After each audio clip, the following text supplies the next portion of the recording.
Hello aspirants, welcome once again to this amazing platform Odisha Aspirant. ଆଜିର ଏ ଭିଡିଓରେ ଆମେ ଗୋଟେ ନମ୍ବର ଯଦି ଗିଭେନ୍ ଅଛି ସେଟା ପରଫେକ୍ଟ ସ୍କୋୟାର କି ନାହିଁ କେମିତି ଜାଣିବା କିଛି ଗୁଡା ଟ୍ରିକ୍ସ ମୁଁ ଏ ଭିଡିଓରେ କହିବି ଯାହାକୁ କି ୟୁଜ କରିକି ଆପଣ ମାନେ ଜାଣିପାରିବେ ଯେ ସେ ନମ୍ବରଟା ପରଫେକ୍ଟ ସ୍କୋୟାର କି ନାହିଁ। ଏଇଭଳି କ୍ୱେଶ୍ଚିନ୍ ଏକ୍ସାମରେ ବହୁତ ସାରା ପକେଇ ସାରିଛି ଏବଂ ଏଇ ଟ୍ରିକ୍ କୁ ୟୁଜ କରିକି ଆମେ ଫାଷ୍ଟ ୱେରେ ସେ କ୍ୱେଶ୍ଚିନ୍ କୁ ସଲ୍ଭ କରିପାରିବା। ଓକେ, ତ ମୁଁ ଏଇ କାଲକୁଲେସନ ସିରିଜରେ ଅଲରେଡି 5ଟା ଭିଡିଓ ବନେଇ ସାରିଛି ଯାହାର କି ଲିଙ୍କ ଆପଣ ମାନଙ୍କୁ ଡେସ୍କ୍ରିପସନରେ ମିଳିଯିବ। ଏବେ ହିଁ ଭିଜିଟ କର ଆଉ ଏଇ ସବୁ ଟ୍ରିକ୍ ଗୁଡାକ ଦେଖିକି ବି ଆପଣ ମାନେ ଆପଣଙ୍କ ମ୍ୟାଥ କୁ ଆଉ କାଲକୁଲେସନ କୁ ଇମ୍ପ୍ରୁଭ କରିପାରିବେ। ଓକେ, ତ ଭିଡିଓ ଷ୍ଟାର୍ଟ କରିବା ପୂର୍ବରୁ ମୁଁ କହିଦେବାକୁ ଚାହୁଁଛି ଯେ ତମେ 1ରୁ 25 ଯାଏଙ୍କା ସ୍କୋୟାର ମନେ ରଖିଦିଅ। ଏଇଠୁ ସ୍କ୍ରିନଶଟ ମାରିକି ରଖିଦିଅ ଆଉ 1ରୁ 25 ଯାଏଁ ମନେ ରଖିଦିଅ ଏବଂ ୟାକୁ ଆନାଲିସିସ୍ କରିକି ହିଁ ଆମେ କିଛି ଗୁଡେ ଟ୍ରିକ୍ ବାହାର କରିଛେ ଯୋଉ ଟ୍ରିକ୍ କୁ ୟୁଜ କରିକି ଆମେ କ୍ୱେଶ୍ଚିନ୍ କୁ ସଲ୍ଭ କରିଥାଉ। ସେ ଟ୍ରିକ୍ ଗୁଡାକ ହେଲା, ଗୋଟେ ହେଲା ଚେକ୍ କରିବା ପାଇଁ ଆମକୁ ଦରକାର ଲାଷ୍ଟ ଡିଜିଟ କୁ ଦେଖିକି ଆମେ ଜାଣିପାରିବା ଯେ ସେଇଟା ଗୋଟେ ପରଫେକ୍ଟ ସ୍କୋୟାର କୋଉ ନାହିଁ। ଆଉ ଗୋଟେ ଆମେ କଣ ନା ଡିଜିଟାଲ ସମ୍ ଦେଖିକି ବି ଜାଣିପାରିବା ଏବଂ pair of zero. Pair of zero କଣ ମୁଁ ଆଗକୁ ଏହି ଭିଡିଓ ମାଧ୍ୟମରେ କହିବି। ତ ଲାଷ୍ଟ ଡିଜିଟ କଣ ନା ଯଦି ଗୋଟେ ସଂଖ୍ୟାରେ 2, 3, 7, 8 ଅଛି ଲାଷ୍ଟ କୁ ମାନେ ଲାଷ୍ଟ ଡିଜିଟ, ତାହେଲେ ଏଇଟା ଗୋଟେ ପରଫେକ୍ଟ ସ୍କୋୟାର ହେଇପାରିବ ନାହିଁ।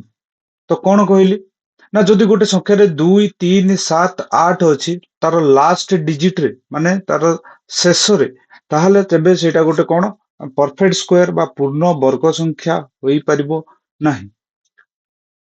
ଯଦି ମୁଁ କହିବି 1 ଅଛି, 4 ଅଛି, 5 ଅଛି, 9 ଅଛି, ତ 1, 4, 5, 9 ଥିଲେ ତାହେଲେ କଣ କହିପାରିବା ଯେ ସେଇଟା ଗୋଟେ ପୂର୍ଣ୍ଣ ବର୍ଗ ସଂଖ୍ୟା? ନା ହଁ ଆମେ କହିପାରିବା। ଓକେ, ତ ଫର ଏକ୍ସାମ୍ପଲ ପାଇଁ ମୁଁ ଏଠି ଦେଖିବାକୁ ଦଉଛି ଯେମିତିକି ଏଠି 33 ଦେଇଛି, 33 ର ଲାଷ୍ଟ କୁ ଏଠି 3 ଅଛି। ତ ଯେହେତୁ ଏଠି 3 ଅଛି ଏଇଟା ଗୋଟେ ପରଫେକ୍ଟ ସ୍କୋୟାର ହେଇପାରିବ ନାହିଁ।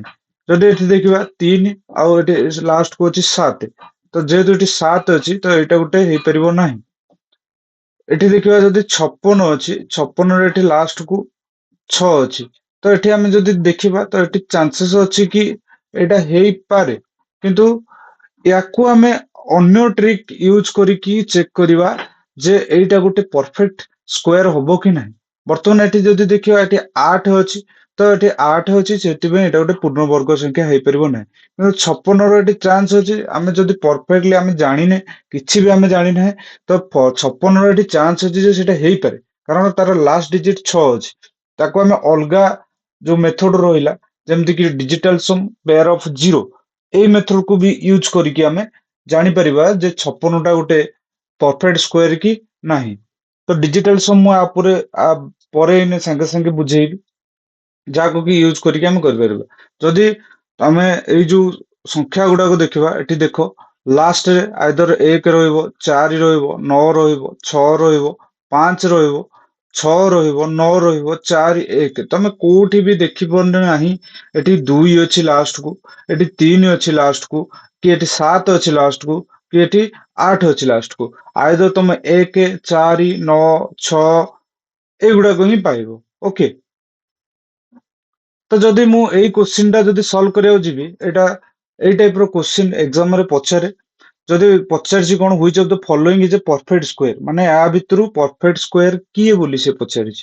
ଅବଶ୍ୟ ଯଦି ତମେ 25 ଯାଏଁ ମନେ ରଖିଛ, ୟା ଭିତରୁ କିଛିଟା ତମେ ଆଇଡେଣ୍ଟିଫାଏ କରିପାରୁଥିବ ଯେ ପରଫେକ୍ଟ ସ୍କୋୟାର କିଏ। କିନ୍ତୁ ଯଦି ମୁଁ ଏଇ ଟ୍ରିକ୍ ଟା ଲଗେଇବି କଣ ନା ଲାଷ୍ଟ ଡିଜିଟ କୁ ଦେଖିବି, ଯଦି ଲାଷ୍ଟ ଡିଜିଟ ଏଇ ସଂଖ୍ୟା ଗୁଡାକର ଦେଖାଯାଏ, ଏଠି 1 ଅଛି ମାନେ ୟାର ଚାନ୍ସ ଅଛି, ଏଠି 7 ଅଛି ଲାଷ୍ଟ ଡିଜିଟ ତା ମାନେ ଇଏ ହବ ନାହିଁ, ଏଠି ଲାଷ୍ଟ କୁ 2 ଅଛି ତା ମାନେ ଇଏ ବି ହବ ନାହିଁ, ଏଠି ଲାଷ୍ଟ କୁ 3 ଅଛି ତା ମାନେ ଇଏ ବି ହବ ନାହିଁ। ତ ଆନ୍ସର ମୋର ଏଇ ଗୋଟିକ ହେଇଯିବ, 441 ଗୋଟେ ମୋର ପରଫେକ୍ଟ ସ୍କୋୟାର ହେଇଯିବ। ଏବେ ମୁଁ ଭାବୁଛି ବୁଝିପାରିଥିବ। ଯଦି ମୁଁ ଏଇ 56 ଟାକୁ ଚେକ୍ କରିବାକୁ ଯିବି, କେବଳ ଲାଷ୍ଟ ଡିଜିଟ ଟ୍ରିକ୍ ନୁହେଁ, ଅନ୍ୟ ଟ୍ରିକ୍ ବି ଅଛି ଦେଖିବା। ନା ଡିଜିଟାଲ ସମ୍ ତା ପାଇଁ ଆମକୁ ଜାଣିଥିବା ଦରକାର। ତ ଡିଜିଟାଲ ସମ୍ କଣ, ଏହାର ବେସିକ ମୁଁ ଏଠି କିଛିଟା କହିବି।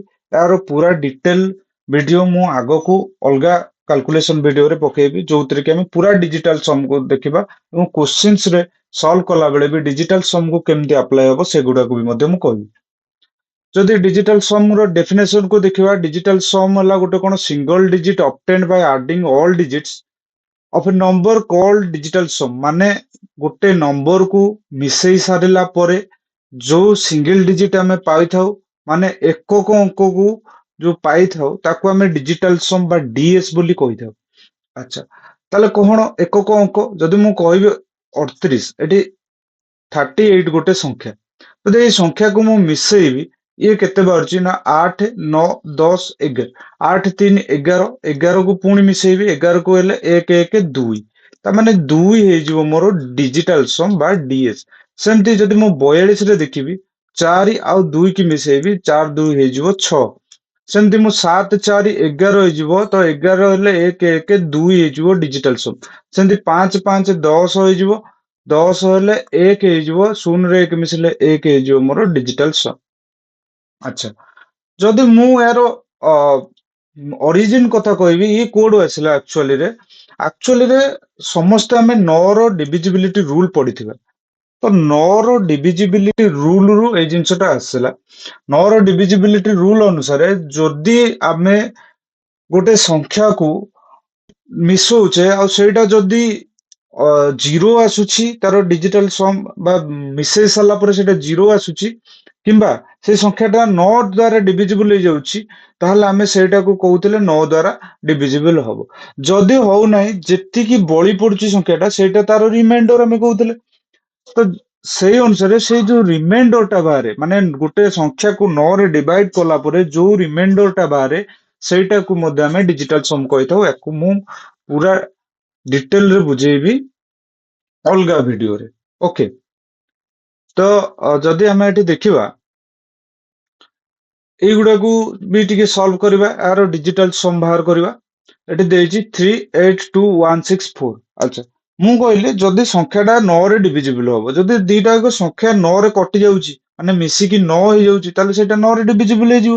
ତାମାନେ ତାର ଡିଜିଟାଲ ସମ୍ 0 ହେଇଯିବ, ତାମାନେ ରିମାଇଣ୍ଡର 0 ବାହାରିବ, 9ରେ ଡିଭିଜିବଲ ହେଇଯିବ। ଯଦି ମୁଁ 8ରେ ଦେଖିବି, ଏଠି ଦେଖିବେ 8, 1, 9 କଟିଯିବ, 6, 3, 9 କଟିଯିବ, 4, 2, 6, ତ ଆର ଡିଜିଟାଲ ସମ୍ ହେଇଯିବ 6। ସେମିତି ମୁଁ ଏଠି ଦେଖିବି, ଯଦି 5, 4, 9 କଟିଯିବ, ସେମିତି ଆଉ କିଏ ରହିଲା, 6, 2, 8, 2, 10, 4, 14। ଏବେ ଆଉ ଇଏ କଟିବ ନାହିଁ, 14 ହେଲେ 4, 1, 5 ହେଇଯିବ ଡିଜିଟାଲ ସମ୍। ସେମିତି ଏଠି 9 ତ କଟିଯିବ, ସେମିତି 7, 8, 9 କଟିଯିବ, 5, 4, 9 କଟିଯିବ, ଯିଏ ବଢିଗଲା ସିଏ ହେଇଯିବ ତାର ଡିଜିଟାଲ ସମ୍, ମାନେ 3। ସେମିତି ଏଠି 5, 4, 9 କଟିଯିବ, 5, 3, 1, 4, 9 କଟିଯିବ, ତ 2 ହେଇଯିବ ଏହାର ଡିଜିଟାଲ ସମ୍। ସେମିତି ଏଠି ଯଦି ଦେଖିବା, 8, 1, 9 କଟିଯିବ, 5, 3, 8, 1, 9 କଟିଗଲା, ତ ରହିଗଲା କେତେ, 2 ହେଇଯିବ। ସେମିତି ଏଠି 5, 4, 9, 6, 2, 8, 1, 9 କଟିଗଲା, ରହିଲା କିଏ, 5। ତ ଏଠି 9, 9 କଟିଗଲା, ଦେଖ। ସେମିତି ଏଠି କିଏ କଟିପାରେ, 6, 5, 11, 11, 6, 17 କଟିବ ନାହିଁ ଏଠି, ତ ଆମେ କରିବା କଣ, 6, 6, 12, 2, 3, 5, 3, 8, 8, 8, 16 ହେଲେ 6, 1, 7 ହେଇଯିବ ଆମର ଡିଜିଟାଲ। ସେମିତି ଏଠି ଯଦି ଦେଖିବା, 5, 4, 9, 7, 3, 10, 8, 18 କଟିଗଲା, 4। ବର୍ତ୍ତମାନ 4 ହେଇଯିବ ଏହାର ଡିଜିଟାଲ ସମ୍। ମୁଁ ଭାବୁଛି ଡିଜିଟାଲ ସମ୍ କଣ ବୁଝିପାରିଲ, ଆକୁ ମୁଁ ଡିଟେଲରେ ଆଗକୁ ପଢେଇବି, ଆଗକୁ ବୁଝେଇବି। ତ ଏଇ ଡିଜିଟାଲ ସମ୍ ରୁଲ କଣ କହୁଛି ନା, ଯଦି ଗୋଟେ ପରଫେକ୍ଟ ସ୍କୋୟାର ଅଛି, ତାହେଲେ ଆମେ ଯଦି ତା ଦେହରେ ଡିଜିଟାଲ ସମ୍ ଲଗଉଛେ, ସେ ଡିଜିଟାଲ ସମ୍ ରେ କଣ ହବ ନା, ଯଦି 1 ଆସୁଛି ତା ଡିଜିଟାଲ ସମ୍, ତାର ଡିଜିଟାଲ ସମ୍ 4 ଆସୁଛି, 7 ଆସୁଛି, 9 ଆସୁଛି, ଡିଜିଟାଲ ସମ୍ ବା ଡିଏସ୍, ତାହେଲେ ସେଇଟା ଗୋଟେ କଣ ହବ ନା, ପରଫେକ୍ଟ ସ୍କୋୟାର ହବ। ଯଦି ଗୋଟେ ନମ୍ବର ଡିଜିଟାଲ ସମ୍ 1 ଆସୁଛି, 4 ଆସୁଛି, 7 ଆସୁଛି, କିମ୍ବା 9 ଆସୁଛି, ତାହେଲେ ସେଇଟା ଗୋଟେ କଣ ହବ, ପରଫେକ୍ଟ ସ୍କୋୟାର। ମୁଁ କିଛିଟା ପରଫେକ୍ଟ ସ୍କୋୟାର ଏକ୍ସାମ୍ପଲ କୁ ଦେଖିବି, ତାକୁ ଦେଖିକି ବି ମଧ୍ୟ ଜାଣିପାରିବି ଯେ ସେଇଟା ଗୋଟେ ପରଫେକ୍ଟ ସ୍କୋୟାର କି ନାହିଁ। ଆଚ୍ଛା, ଯଦି ମୁଁ ଏଠି 1 ଦେଖିବି, ଦେଖ ଡିଜିଟାଲ ସମ୍ କେତେ ହବ, 1 ସିଙ୍ଗଲ ଡିଜିଟ ଅଛି, ତ ଡିଜିଟାଲ ସମ୍ 1।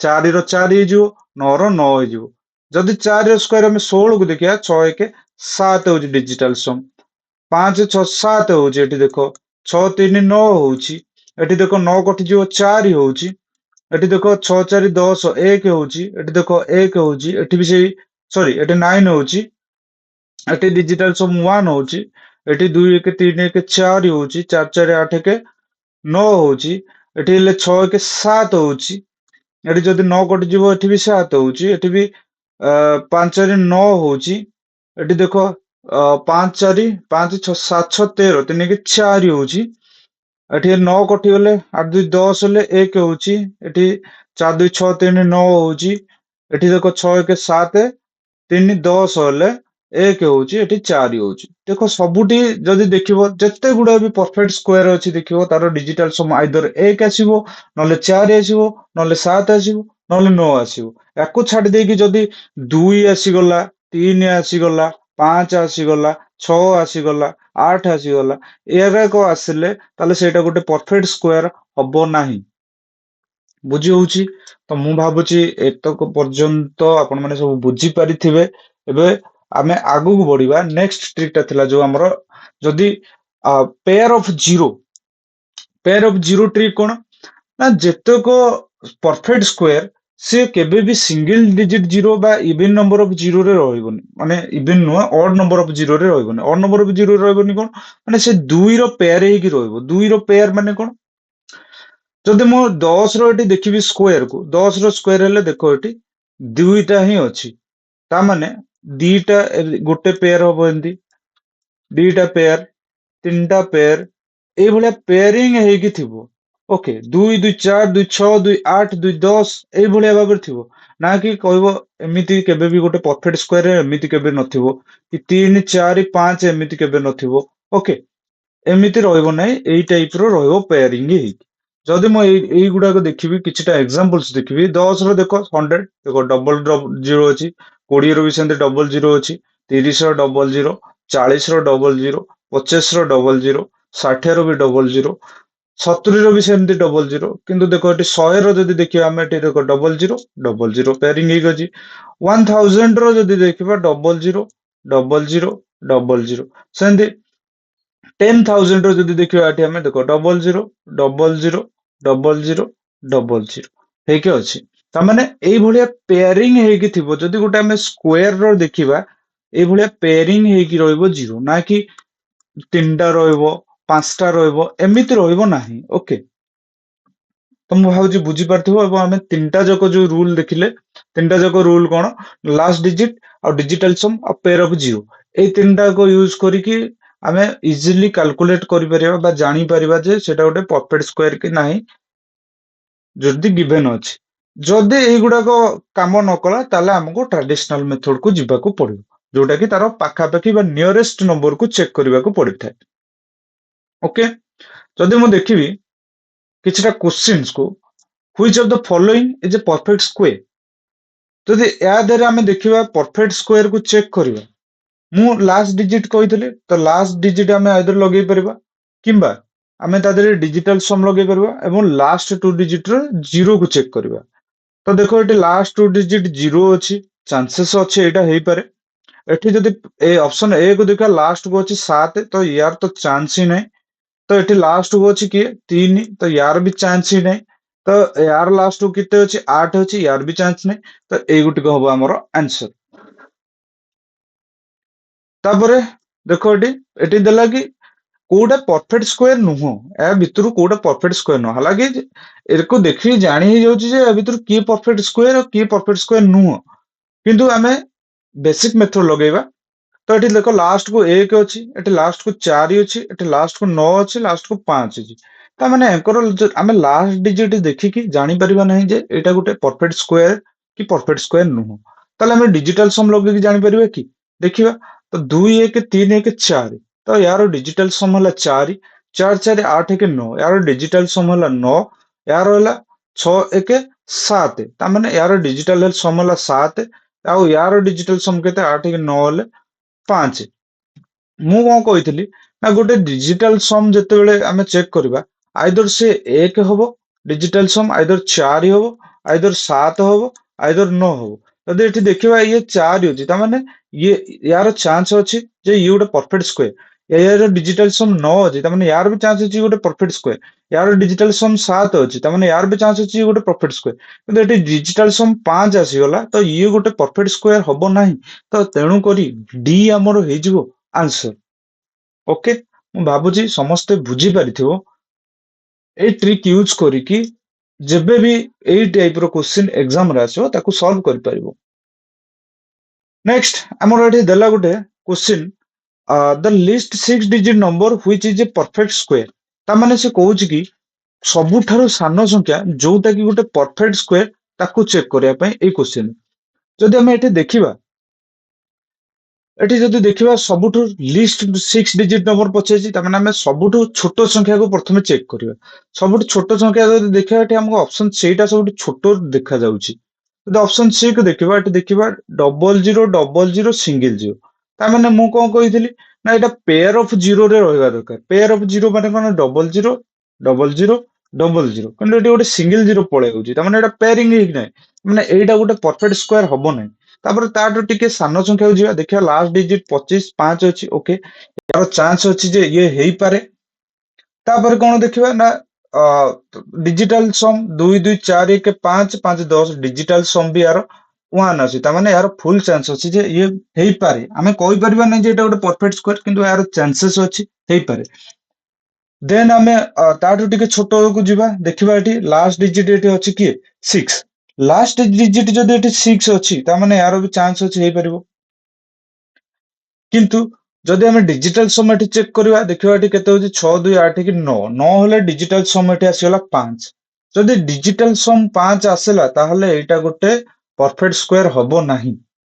ତାପରେ ଆମେ ଏଇଟାକୁ ଚେକ୍ କରିବା ଅପସନ ବି କୁ। ଅପସନ ବି ଯଦି ଚେକ୍ କରିବା ଅପସନ ବି ରେ ଏଠି ଅଛି ଲାଷ୍ଟ କୁ 9 ଅଛି ଆଉ ୟାର ଡିଜିଟାଲ ସମ୍ କେତେ 4। ତାମାନେ ୟାର ବି ଚାନ୍ସେସ୍ ଅଛି ଯେ ଏଇଟା ବି ଗୋଟେ ଆନ୍ସର ହେଇପାରେ। ତ ଏଠି ଆମର ଆଉ ଉପାୟ କିଛି ଆଉ ନାହିଁ। ଆମେ ଡାଇରେକ୍ଟଲି ଚେକ୍ କରିବା ଯେ କୋଉଟା ମେଥଡ କୋଉଟା ପାଖାପାଖି ତାର ହଉଛି ତ ଏଇଟା ପସିବୁଲ କି ପସିବୁଲ ନୁହଁ। ଆଚ୍ଛା ମୁଁ ଗୋଟେ ତମେ ଯଦି ପ୍ରିଭିୟସ ଇୟର କହୁଛି ପ୍ରିଭିୟସ ଭିଡିଓ ଦେଖିବ ପ୍ରିଭିୟସ ଭିଡିଓରେ ମୁଁ ଲାଷ୍ଟ ଡିଜିଟ୍ 5 ବାଲା କନସେପ୍ଟ କହିଥିଲି। ଲାଷ୍ଟ ଡିଜିଟ୍ 5 ବାଲା କନସେପ୍ଟରେ ମୁଁ କହିଥିଲି କି ଯେତେବେଳେ ମୋର ଲାଷ୍ଟ ଡିଜିଟ୍ ଗୋଟେ ଅଛି 5 ତ ଲାଷ୍ଟ କୁ ସବୁବେଳେ 25 ଆସିବ। ଯେମିତି କି ମୁଁ 5 ର ସ୍କୋୟାର ହେଲା 25 15 ସ୍କୋୟାର ହେଇଯିବ 225 ସେମିତି 25 ର ସ୍କୋୟାର ହେଇଯିବ 625। ତା ମାନେ କଣ ମୋ ଲାଷ୍ଟ ଡିଜିଟ୍ ସବୁବେଳେ 25 ଆଉଛି। ତା ମାନେ ଏଇ ଯଦି ସଂଖ୍ୟାଟାକୁ ମୁଁ ଯଦି ଚେକ୍ କରିବି ତାମାନେ ୟାର ଆଇଦର ଲାଷ୍ଟ କୁ ଗୋଟେ 5 ହିଁ ଥିବ ଆଉ 6 ଡିଜିଟ୍ ନମ୍ବର ଆସିବ କେତେବେଳେ ନା ଯଦି ମୁଁ 10 ର 100 ର ସ୍କୋୟାର ଦେଖିବି। ଓକେ 100 ର ସ୍କୋୟାର ଦେଖିବି ତ ଇଏ ହେଇଯିବ କେତେ 10,000